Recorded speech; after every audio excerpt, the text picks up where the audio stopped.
Hi and welcome everyone. I'm going to start off today with a question for you. Have you ever had the experience of being listened to at a very deep level? Just think about that for a moment. I know it's rare, but somebody in your family, even talk therapy, but being listened to at a very deep level. Well, that's one of our most basic human needs, to feel seen, heard, and understood. The payoff is really tremendous because when we listen to each other in a conversation, we feel much more connected to each other, which is so important with the special people in our life. So that's the topic of today, listening skills. It's obviously an important skill in business and in our personal lives in general for gathering information and as a basic skill. But the added bonus of listening is building intimacy. That's where we're kind of headed today. So, when going back to being listened to at a deep level, it's actually a really striking experience. People just rarely have that experience because most people don't know how to listen. So, I think what happens most of the time is when we're listening to somebody else, immediately we start thinking about what we're going to say next, or if they're sharing something about the scariest thing that ever happened to them, we're like, oh, wait to hear my story. Okay, this happened, right? And so it kind of starts being all about us. So you get it. We just get really caught up in our own feelings and kind of judge what we're listening to be honest. So when we can be listened to at a deep level by somebody that's totally with us, we can know that that's happening because maybe they're leaning in, they're interested in every word. We can see it in their expression and their energy. They're eager to empathize with us, and we start feeling known and understood. And some of the other benefits that happen as we realize that we're in a non-judgment zone is we start having more presence. We start feeling more safety and trust.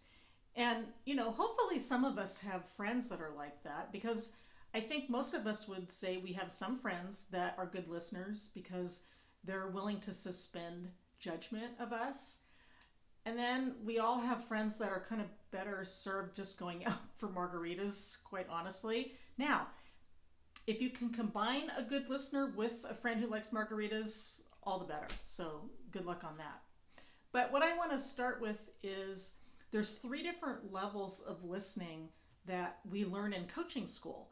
And so I thought that might be a helpful place to start. And after that, I'll give you some practical tips. So the first level is called internal listening. Think about it as I'm listening to somebody else, but really the spotlight's on me. I'm listening to the words of what the person is saying, but I'm thinking about my thoughts, my judgments about what they're saying, my feelings. It's sort of like, what does this conversation mean to me? So that's level 1. And it's very helpful, obviously, as a coach to self-manage because it's not very helpful to do deep listening with somebody if we're caught up in our own stuff. So let's talk about the next level, level 2. This is focused listening, and this is better. If there was going to be like a physical stance, it's a little intense, like listening like that, but it's better because our attention is not on ourselves. It's more attention on the other person's body language, their words, their expression, their emotion, and we're even mirroring back what they're saying. So this is a much improved level of listening. Now, the third level that I want to share is called global listening. You're listening in a much more relaxed fashion. You're listening as though you and the other person are at the center of the universe, receiving information from everywhere at once. And I was just suddenly thinking of like a black belt test that I saw. It was like a 3rd level black belt test.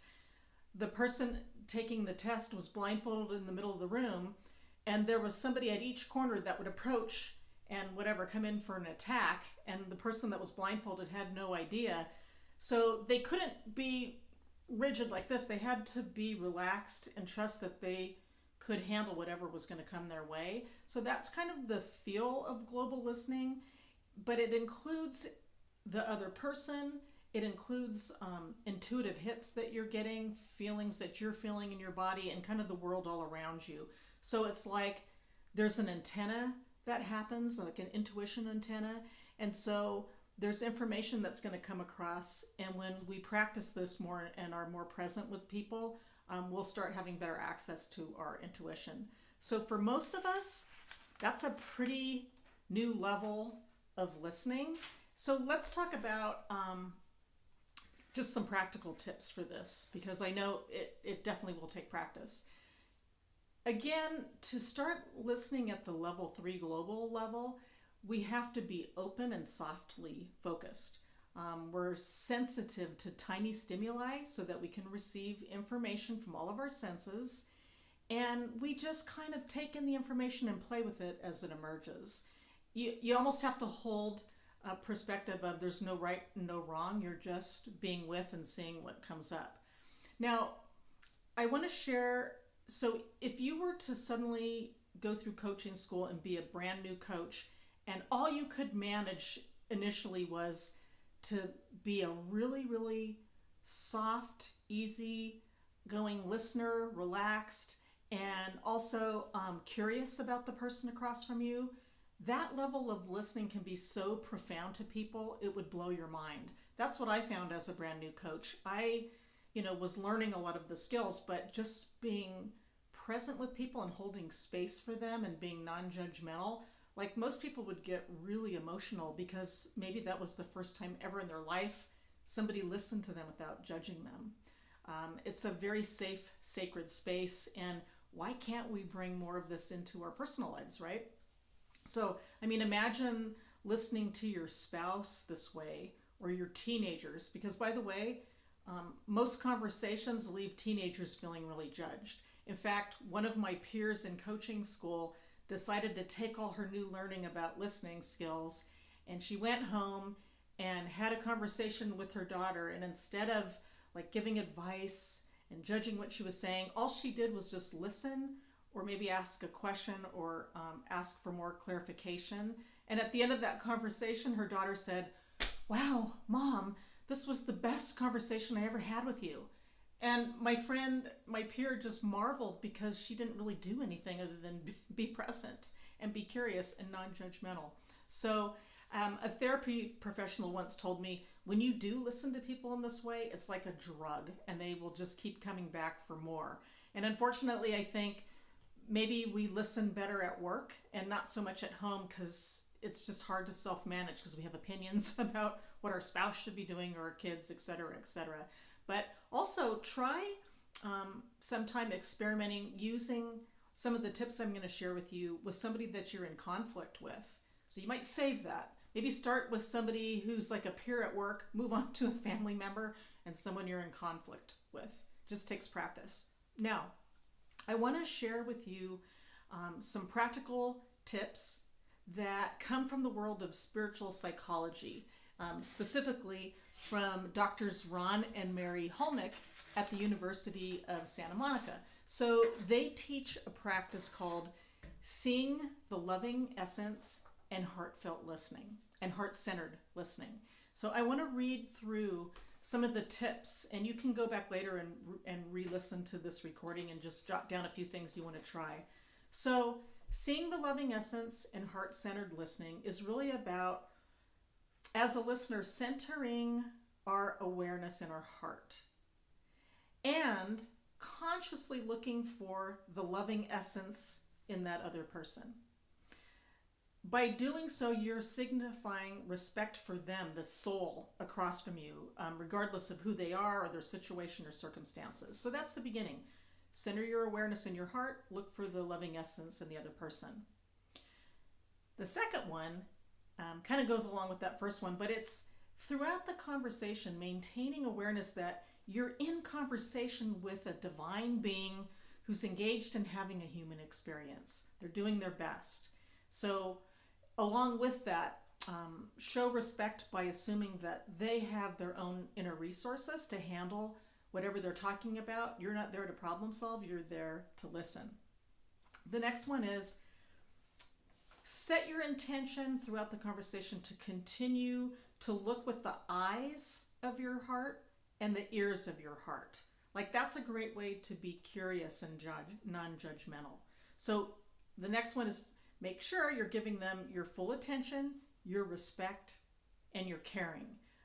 No meaningful conversation is going to happen with the TV on, right?